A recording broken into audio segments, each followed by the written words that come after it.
Drake versus Universal Music Group. Judge Vargas just completed her hearing on the motion to dismiss. Let me tell you what I think she's going to do with this case.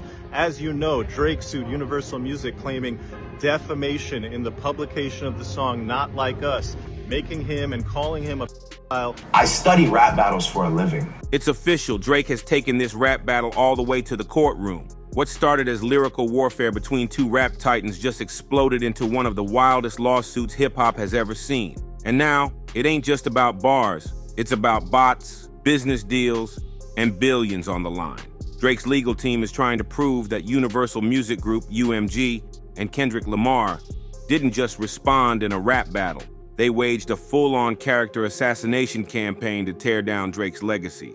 And what's even crazier, he says it was all part of a scheme to mess up his bag before contract renegotiations. This ain't just rap beef anymore. It's a legal chess match with the future of hip-hop on the line. So let's break it down. Drake stepped into court with serious accusations, claiming that UMG and Kendrick crossed the line when they dropped Not Like Us. He's saying it wasn't just a diss track.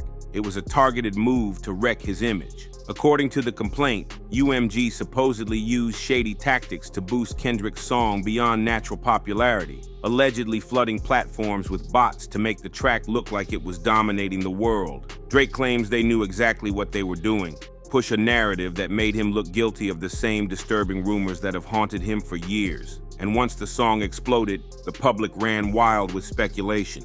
But Drake ain't just throwing blame out of thin air. He's got a motive. In 2022, he signed one of the biggest contracts in music history, reportedly worth around $400 million with UMG. This wasn't your average record deal. This was a 360 mega deal on steroids, meaning UMG eats off everything: albums, tours, merch, even side ventures. But here's the twist. Drake worked so hard that he already made that money back for them fast, with multiple album drops, tours, and over 100 billion streams since the deal. He generated hundreds of millions in revenue in just a couple years. Now that it's time to renegotiate, he's got major leverage. And that's where things get messy. Drake believes UMG was feeling the pressure. They had a superstar who was proving too powerful too fast. If Drake walked away and went independent, they'd lose a massive cash machine. But wait, at the same time, UMG had started building with Kendrick Lamar and PG Lang. So Drake's legal team says UMG used Kendrick as their new golden child, pushing Not Like Us to devalue Drake's brand right before renegotiations. That way, Drake wouldn't come back demanding more power. According to Drake, it was a business strategy disguised as a rap battle. He's calling it calculated sabotage, where disses weren't just entertainment, but tools to weaken his market value.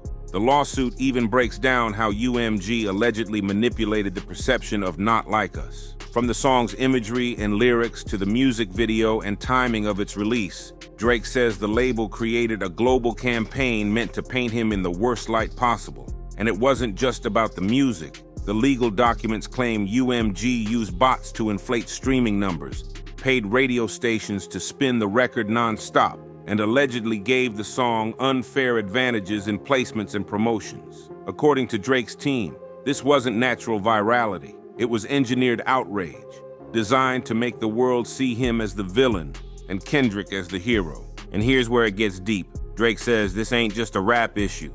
It's a full-blown threat to artistic freedom. He claims that if UMG can take internal beef between two artists and weaponize it with corporate backing, it changes the rules for every artist going forward. Suddenly, battling your peer could cost you your deal. Dropping a diss record could get your label involved in court. The freedom to go bar for bar without legal consequences might vanish. That's why this lawsuit is so much bigger than Drake. It's about whether rap battles stay sacred or become corporate weapons. Now, to be clear, UMG and Kendrick's side say this lawsuit is bogus. They're not backing down either. UMG argues that Not Like Us is just a diss track, protected under freedom of expression. Kendrick, they say, used metaphor, hyperbole, and bravado, common tools in the rap game. They claim the song's lyrics aren't meant to be taken literally. It's entertainment, not evidence. And they're pointing out the irony, too. Drake himself has spoken against using rap lyrics in court. He even signed petitions saying artists shouldn't be judged by the metaphors in their songs. So now that he's flipping the script, they're calling it hypocrisy. Even legal scholars have jumped in to support Kendrick, and UMG. A group of academic experts submitted a letter to the judge, warning that taking lyrics like "Not Like Us" literally could open the door to censorship and racial bias. They say treating rap as factual speech instead of creative performance could hurt the entire genre and lead to unfair targeting of black artists. These scholars argue that rap battles have always relied on exaggeration, insults, and shock value to entertain. Trying to sanitize that would ruin the culture. If Kendrick's lyrics are labeled as defamation, where's the line? Who decides what's art and what's slander? Still, Drake's legal team is sticking to their argument. This ain't about metaphor, it's about intent. They're saying that Kendrick didn't just drop a track and walk away. The release was backed by a full-scale campaign, with cover art featuring Drake's house and lyrics that reference rumors involving minors, something that can't be brushed off as simple rap talk. Drake's side even included social media comments from random fans calling him certain names to show that public perception really did shift. Their point? This wasn't just lyrical shots. It was character destruction on a mainstream platform. And the judge? Well, the judge didn't dismiss the case right away. That alone is major. In early hearings, the judge acknowledged that just because something is labeled a diss track doesn't mean it's automatically protected. If regular listeners could reasonably believe the lyrics were stating facts, it might actually count as defamation. That's a huge deal, because it means the court is at least considering the idea that Not Like Us might have crossed the legal line. It doesn't mean Drake will win, but it does mean this case is far from over. So let's talk about where the case is actually sitting right now. The courtroom just started heating up, and the first hearing was all about one thing: whether the judge should throw the case out or let it move forward. That's the stage we're in. UMG and Kendrick's team showed up trying to shut the whole thing down from the jump.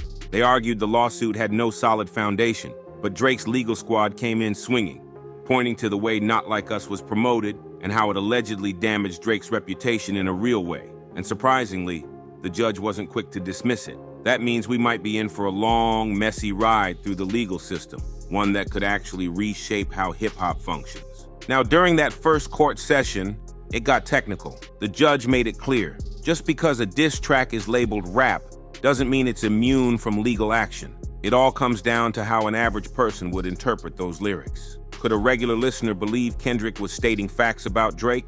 That's the core of Drake's argument. His team claims Not Like Us wasn't seen as just a diss. It was received as truth by the masses. They even included fan comments from social media that echoed the song's message to prove their point. If the court decides people really did take Kendrick's words literally, it changes everything. UMG's lawyers fired back hard. Drake vs. Universal Music Group. Judge Vargas just completed her hearing on the motion to dismiss. Let me tell you what I think she's going to do with this case. As you know, Drake sued Universal Music claiming defamation in the publication of the song Not Like Us, making him and calling him a when in fact he never was. Universal Music Group moved to dismiss those claims. They say, Judge, you can't actually bring a lawsuit like this. Why? Because the statement certified lover boy, certified. Well, first off, how do you certify a lover boy in the same way you certify a hyperbole, trash talk, just nonsense being said in rap songs? That's not something you can sue for. You have to dismiss this case. What do I think the judge is going to do?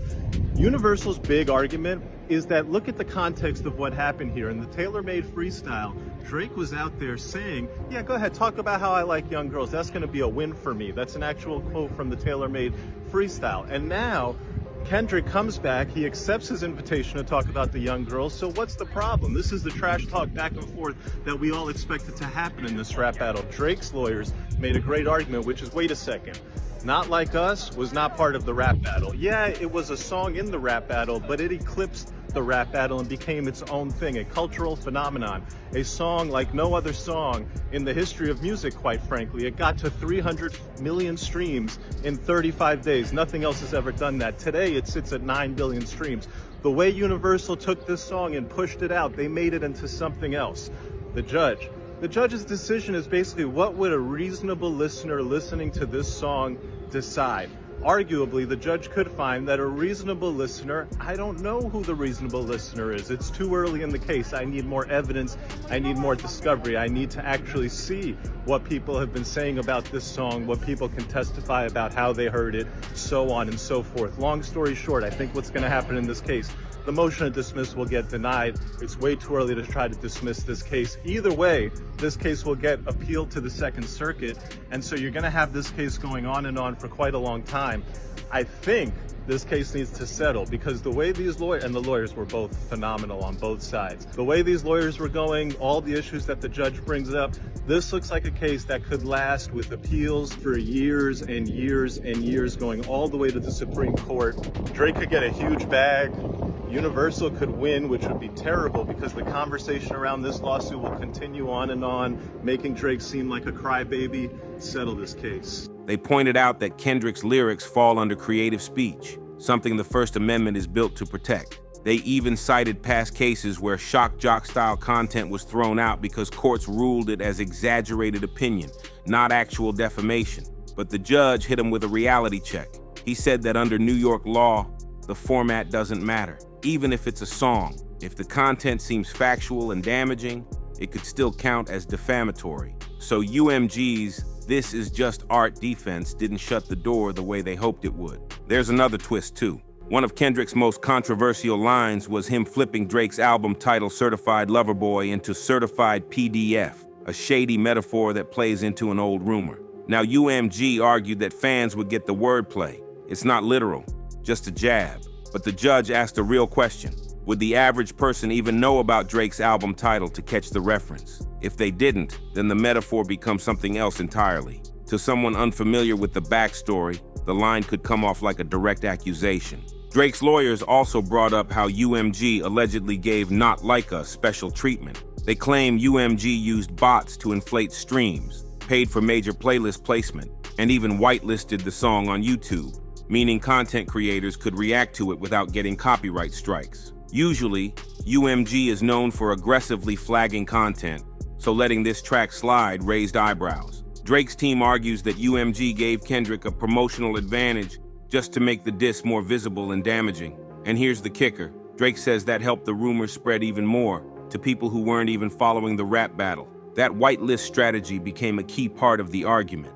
By allowing reaction videos to flourish, Not Like Us gained extra exposure without the usual roadblocks. Drake claims UMG only did that to make the song go viral faster. Meanwhile, those same tactics were never applied to his own music. He's basically saying UMG was playing both sides, taking money off his brand, but helping Kendrick crush him in the public eye. And since the battle was getting global attention, the stakes weren't just about ego.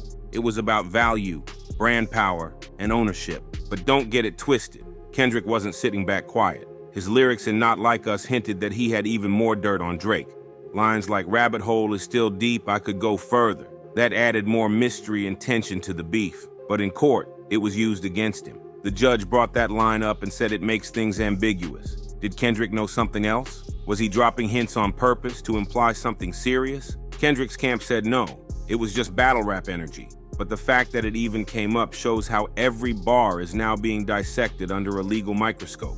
And the weirdest part? This whole thing is based on something Drake asked for. In tailor-made freestyle, he told Kendrick directly, "Talk about me liking young girls." He opened that door. And now he's saying Kendrick walked through it too hard. UMG's lawyers pointed that out too. They said Drake can't now play victim to a diss battle he helped ignite. They painted the whole case as Drake trying to sue his way out of a lyrical loss. According to them, it's sour grapes, plain and simple. But Drake's side sees it differently. They say this wasn't an even match. It was a business move wrapped in bars. Another topic that came up in court was the song being played during Kendrick's rumored Super Bowl appearance. Drake's team said UMG republished Not Like Us with knowledge of its message, meaning they kept boosting it even months after the battle. That's where they say it crossed the line from entertainment to defamation, especially when the song's cover art featured Drake's actual home location. After that, reports claimed there were even incidents outside his property. Drake's lawyers say all of that added up to real-world harm. It wasn't just a diss, it became dangerous. The judge also brought up a point that might hurt Drake's case. He mentioned how Drake dissed Kendrick too, making claims about Kendrick's personal life, including allegations about his family. So the judge questioned whether both artists were trading blows equally. Drake's lawyers tried to dodge that by saying there wasn't enough info on those claims to weigh them yet, but it raises a key issue. Can Drake claim foul play when he was throwing heavy shots too? That might be the part that keeps this case on shaky ground. And while UMG is calling for dismissal, Drake's team is holding out. They want full access to Kendrick's contracts, marketing communications, and streaming records. They're hoping to find a smoking gun, proof that UMG engineered Not Like Us into a cultural missile. If the judge lets this move forward, it could lead to discovery, depositions, and all kinds of behind-the-scenes dirt getting pulled out. That's when things could really blow open. But even if this case gets dropped, the impact is already huge. Artists are watching this play out like a courtroom thriller. Labels are taking notes, and fans are realizing that behind every diss, there might be a deeper agenda. This lawsuit might not just decide whether Kendrick went too far. It might change how music gets marketed, how beef gets handled, and how far a label can go to protect its investments. One thing's clear, this ain't over, not even close. Now here's where this whole case starts exposing some real uncomfortable truths about the music business. This lawsuit ain't just a personal beef between two megastars. It's a spotlight on how the biggest record labels move behind the scenes. Drake's team is out here pulling back the curtain on how bots, marketing hacks, and backdoor industry tactics might be shaping what we hear and believe. One major accusation: UMG allegedly boosted Kendrick's Not Like Us using artificial streaming, aka Boeing, a term used when labels pay for fake streams to make a track look more popular than it really is. If proven true, it's not just about Kendrick's numbers. It's about how the whole game might be rigged for certain artists at certain times. Drake's legal squad says UMG had a reason to do all this. With Drake's $400 million contract on the line and renegotiations around the corner, they needed leverage. The way Drake sees it, UMG decided to build up Kendrick as their next power player while slowly pulling the rug from under him. That way, when he came back to the table demanding more, they could say, "You're not as hot as you were before. Look at Kendrick." He believes this whole media storm was never really about a rap battle. It was a business play. That claim might sound wild, but when you realize how much money is involved, it doesn't feel too far-fetched. Drake also laid out how his own career has helped UMG cash in big. Since that 2022 deal, he's dropped Honestly Nevermind, Her Loss, For All the Dogs, and a bunch of singles. Add that to his old catalog, Take Care, Nothing Was the Same, Views, still pulling in insane streams daily. Reports say his music pulled in up to 100 billion Spotify streams in under 2 years, and that's just one platform. On top of that, his It's All a Blur tour made over $300 million. That means in just a couple of years, UMG might have already gotten back their full investment, and then some. So now imagine this. Drake walks into those contract talks and says, "Look how fast I made that money back. I want more control, a bigger cut, or I'll go independent." From UMG's side, that's a dangerous game. Losing Drake would be like losing their most valuable player. So according to this lawsuit, they allegedly tried to lower his value before that conversation even started. Drake's team believes they used Kendrick's song as a tool, flooded it through playlists, leaned into the rumors, let it hit Super Bowl stages and award shows, all to make Drake look like he was slipping. But let's not forget, this case also drags in the cultural power of social media.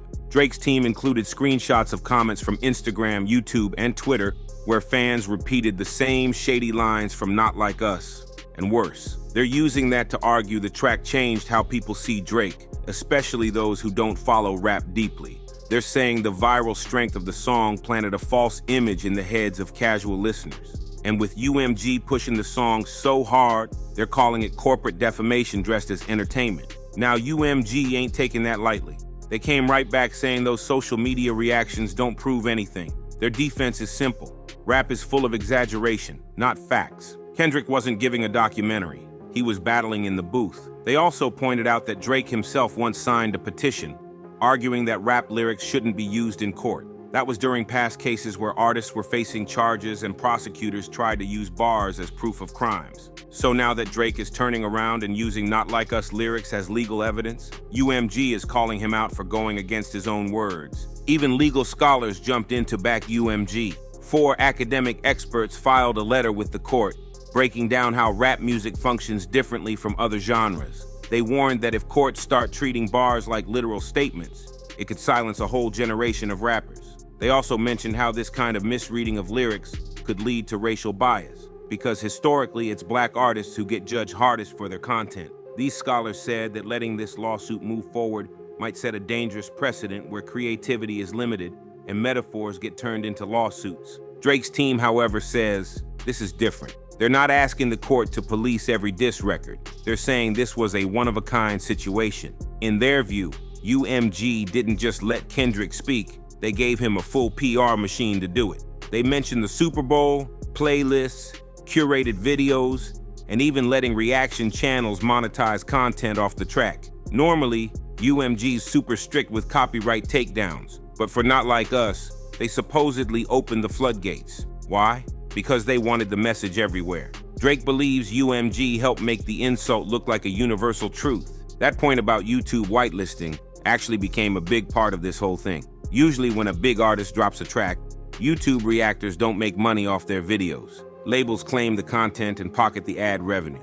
But for Not Like Us, UMG reportedly made an exception, letting creators keep their profits. That move sparked hundreds of reaction videos, meme breakdowns, and lyric dissection clips, all making Kendrick's track more visible. Drake's team argues that this generosity wasn't random. It was part of the plan to push a narrative, get more attention, and paint him as guilty by repetition.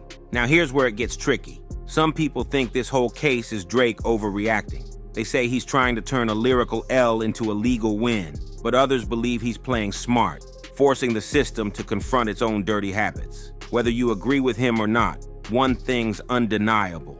This is the first time we've seen a major rap beef go this deep into legal territory. Usually, after a few diss tracks, things fizzle out or go quiet. Not this time. This one turned into a courtroom chess match, with contracts, marketing tactics, and public perception all in the spotlight. And it's not just Drake and Kendrick feeling the ripple effect. Other artists are watching closely, wondering what this means for their future. If a judge rules that certain rap lyrics can legally be labeled as defamation, it could chill how people write diss tracks. Labels might step in before songs get released. Marketing teams might demand edits. Creativity might get watered down just to avoid lawsuits. That's why this case ain't just about who won the battle. It's about whether battles themselves can survive in this new age. All this drama started with two of the biggest rappers in the world trading bars. But now, it's grown into something way bigger. This case is touching on freedom of speech, music industry politics, streaming manipulation, and legal overreach, all wrapped in one of the most high-profile rap beefs in history. No matter how it ends, the conversation it sparked is already changing how people view the music game. And this ain't the final word yet. Now, with the courtroom drama still unfolding, the biggest question remains: what happens next? Drake's legal team made it clear they want access to everything.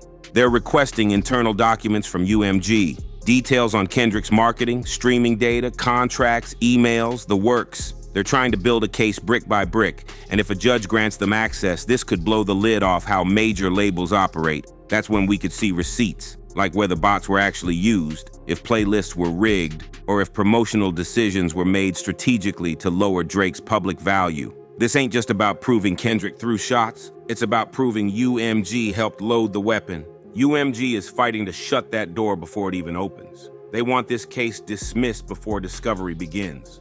Why?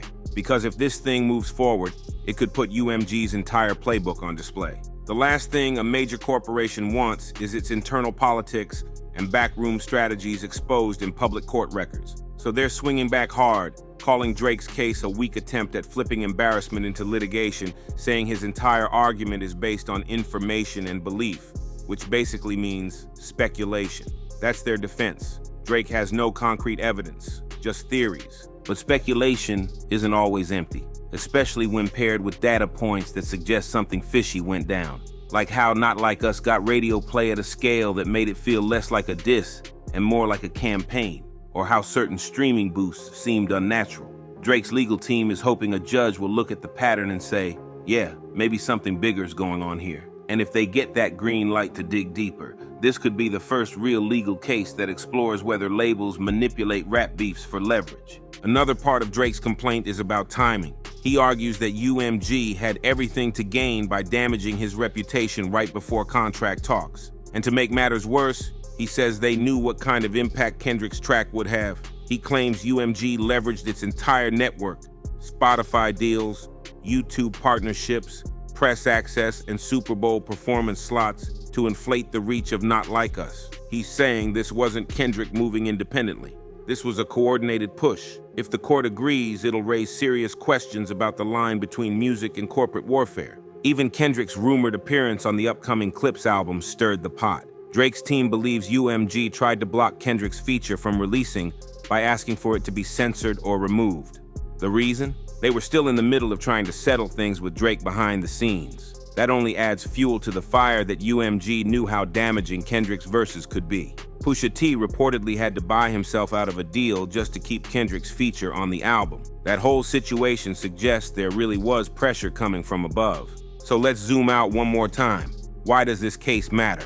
It's not just about Drake trying to save face. It's about whether record labels can use artist beefs as tools to shift public perception and gain business advantages. It's about whether diss tracks are still safe space for lyrical expression, or if they've become legal minefields. It's about the power dynamics between artists and labels, and how those dynamics shape what we hear, what we believe, and what ends up trending on every platform. This whole thing is forcing the industry to reevaluate itself. Artists now have to think twice before going bar for bar. Labels may start drafting new contract clauses to protect themselves from lawsuits triggered by diss tracks. And fans are getting smarter too. They're realizing that what looks like a spontaneous rap war might actually be a boardroom strategy playing out in real time. The days of battle rap being just a competition of wit and pen might be fading fast. Drake might lose the case, he might win, but the real impact is already out there. This lawsuit made people question the authenticity of rap beefs, the integrity of streaming numbers, and the role big corporations play in organic artist feuds. It also exposed how quickly lyrics can become weapons, both in public opinion and in court. And it set a new precedent. When the music stops, the courtroom might be the next stage. And let's not forget, the fans play a role too. Every share, every reaction video, every TikTok bar breakdown, all of that becomes part of the machine. Drake's lawsuit is essentially asking the court to recognize how the internet amplified Kendrick's diss into a full-blown character takedown. Whether it's true or not, it shows how much power audiences have.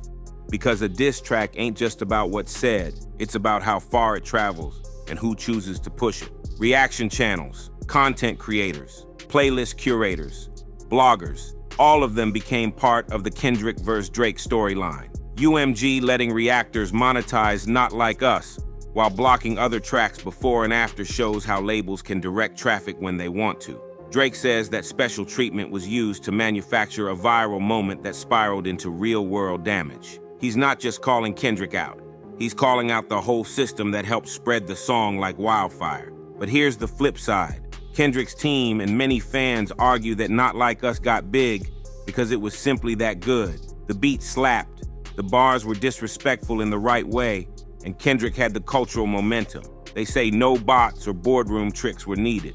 It just hit the streets and took off. So now the court has to decide, was this a corporate setup or just a lyrical knockout? Was Kendrick's win manufactured or earned? One thing's for sure, this case is far from finished. The next few hearings will decide whether the court allows discovery, which could bring subpoenas, depositions, and leaks. That's when we'll see if Drake's claims about bots and backdoor deals have any truth behind them. But even if it doesn't go that far, the culture has already shifted. Artists now know that diss records can carry legal consequences. Labels know that fans are watching closely. And rap fans are finally starting to realize how deep the industry politics run. So whether you're Team Drake, Team Kendrick, or just here for the spectacle, this lawsuit is more than just drama. It's a wake-up call. It shows us how far hip-hop has come and how far it still has to go when it comes to protecting free speech, artistic expression, and truth in a business run by billions. Make sure you subscribe, drop a like, share this video, and leave a comment letting us know what you think. Was Drake smart for going to court, or is this whole thing going too far? Let us know your thoughts, and we'll catch you in the next one. Stay tapped in.